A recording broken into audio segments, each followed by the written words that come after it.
হেই SSC এবং এইচএসসির বাচ্চা লোক, কেমন আছো তোমরা সবাই?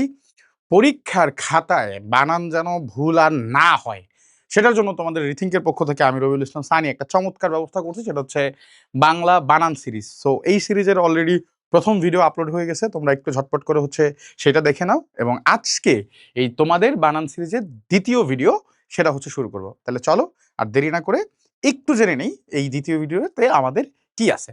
দ্বিতীয় ভিডিওতে আমরা দেখব যে কিছু বানান আছে এগুলো আমরা ভুল করি, যেমন সোনালী রূপালী লিখতে গেলে, বা বর্ণালী মিতালি বা গুণাবলী কার্যাবলী। বিশেষ করে তোমরা এই ভুলটা খুব বেশি করো, এরকম আলী প্রত্যয় দিয়ে লিখতে গেলে এরকম বর্ণালী লিখতে যখন তুমি যাও, হ্যাঁ, মিতালি যখন লেখো, গীতালি যখন লেখো, এগুলোতে তোমরা দীর্ঘিকার দিয়ে লিখে ফেলো, বুঝছো? এটা ভুল। তোমরা যখন এরকম লেখো, কার্যাবলী লেখো, এরকম কার্যাবলী লিখতে গেলে এরকম ভুল করো, বলি এগুলা লিখতে গেলে এরকম দীর্ঘিকার দাও। তো বলছে এটা ভুল।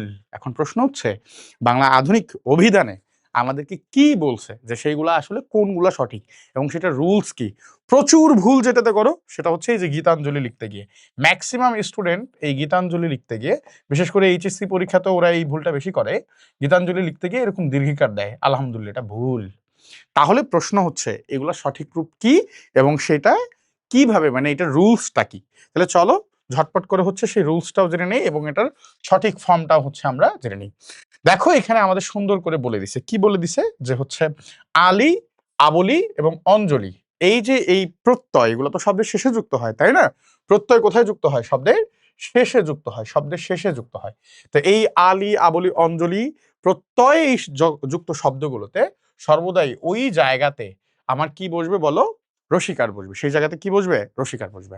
যেমন দেখো, আমি যখন বলছি সোনালী, সোনালী, আলী, এই যে দেখো সোনালী, আলী শব্দের কোথায় বসছে? শেষে বসছে। তারপর দেখো রূপালী, এই যে আলী কোথায় বসছে? শেষে বসছে। বর্ণালী, এই যে আলী কোথায় বসছে? শেষে বসছে। তারপর মিতালি, আলী কোথায় বসছে? শেষে বসছে। তাহলে এই যে এই আলী, তারপর দেখো আরো এরকম আবলি আছে, যে আবলি, তুমি দেখো গ্রন্থাবলী, গুণাবলী, তারপর কার্যাবলী, পুস্তিকা বলি, এই যে এরকম আলী, আবলি, তারপরে দেখো এই যে অঞ্জলি, হ্যাঁ, এই যে লি, এই জায়গাতে এই যে অঞ্জলি, শ্রদ্ধাঞ্জলি, পুষ্পাঞ্জলি, গীতাঞ্জলি, কনকাঞ্জলি, এই যে অঞ্জলি, এই যে যে লি যুক্ত আছে, এই যে এই সকল লিতে আমাদের কি বসবে বলো? এই সকল লিতে আলী, আবলি, অঞ্জলি প্রত্যয়যুক্ত শব্দে আমাদের এই যে লি, এই যে যে লিটা আছে, সেই লিটাতে আমাদের রস্যিকার বসবে। কি বসবে? রশ্মি বসবে। বুঝছি না বুঝি নাই। এখন স্যার আমার তো একটা কোশ্চেন আছে। কি কোশ্চেন? স্যার আপনি যে কইলেন আলী বানানে, আপনি যে কইলেন এই যে সোনালী রূপালী বানানে রসিকার, আমি তো সেই ব্যাংকের সামনে গিয়ে দেখছি সোনালী বানান আমার এই যে এরকম করে দীর্ঘিকার দিয়ে লেখা। আমি তো দেখছি স্যার রূপালী বানান এই যে দীর্ঘিকার দিয়ে লেখা, তাই না বাবা? তোমার কথা তো সত্য। এখন হ্যাঁ কি ভুল লেখছে? এখন সেটাই তো কোশ্চেন। উত্তর একটা জিনিস সবসময় মাথায় রাখবা, নামের বানান। কিসের বানান বাবা? নাম, নাম, নামের বানান যে যেভাবে লিখবে সে সেভাবেই সঠিক। নামের বানান আমরা চেঞ্জ করতে পারবো না। এইটা আসলে যে যেভাবে লিখছে আমাদেরকে সেভাবেই উপস্থাপন করতে হবে। সো দ্যাট ইজ ওয়াই, এই কারণে সোনালী ব্যাংক যদি তোমাকে বলে রূপালী ব্যাংক, তোমাকে যদি বলে, তাইলে ভাই আমাকে দীর্ঘিকারই বসাইতে হবে। কিন্তু আমার একটা প্রশ্ন আছে, এটা তো মানে এখন তো নাউন, তাই না? এটা যদি নাউন হয়, এটা যদি নাম বোঝায়, নাম, তাই না, নাউন হয়, তাইলে ভাই আমার কি বসতে বলো? দীর্ঘিকার বসতে, সমস্যা নাই। কিন্তু প্রশ্ন হচ্ছে, যদি সেটা নাম না বোঝায় আমাকে যদি বলে সোনালী আঁশ, আমাকে যদি এইটা বলতো যে সোনালী আঁশ, তোমরা পাটকে বলা হয় সোনালী আঁশ, তাহলে এবার বলো তো এই আঁশের কি বুঝাইছে? গুণ বুঝাইছে না? এই আশের কি বুঝাইছে? গুণ বুঝাইছে না? বিশেষণ বুঝাইছে না? অ্যাডজেক্টিভ বুঝাইছে না বাবা? অ্যাডজেক্টিভ বা গুণ বুঝাইছে না? আমি যদি বলি, হ্যাঁ এটাকে কি বলে? আমি যদি বলি এখানে ধরো যে রূপালী ইলিশ, রূপালী, রূপালী ইলিশ, তাহলে বলো তো এটা কি ইলিশের নাম বুঝাইছে?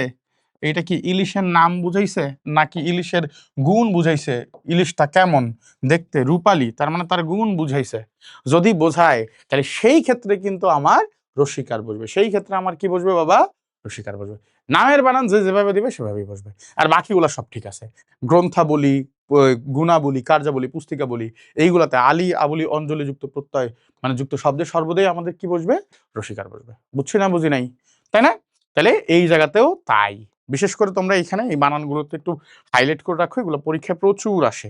প্রচুর আসে। এই যে এই ৩ টা বানানই পরীক্ষায় প্রচুর আসে এবং আসবেও। বুঝছো?